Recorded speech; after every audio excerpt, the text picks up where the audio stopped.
একটি শিক্ষণীয় সুন্দর গল্প। একদা একটি ইঁদুর এবং তার বড় পরিবার একটি বেকারের দোকানে বাস করত। তারা বেকারির বান এবং কেকগুলো খেয়ে নষ্ট করত। বেচারা বেকার ইঁদুরের উপদ্রব বন্ধ করার জন্য যথাসাধ্য চেষ্টা করল, কিন্তু তার সব প্রচেষ্টা বৃথা যায়। অবশেষে সমস্যা সমাধানের জন্য সে তাদের আসল শত্রু বিড়ালকে নিয়ে আসে। পরের দিনই সকালে বিড়াল তার খাওয়ার জন্য কিছু ছোট ইঁদুর ধরে নিয়ে আসে। প্রিয়জনকে হারিয়ে ইঁদুর পরিবার চিন্তায় পড়ে যায়। তারা শীঘ্রই একটি বৈঠকের আয়োজন করে। তারা বিড়াল থেকে বাঁচার জন্য একটি আইডিয়া খুঁজল।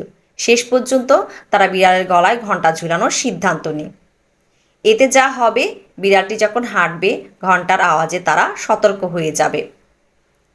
তখন এক বয়স্ক ইঁদুর তাদের জিজ্ঞেস করলো, বিড়ালের গলায় ঘণ্টা ঝুলাবে কে?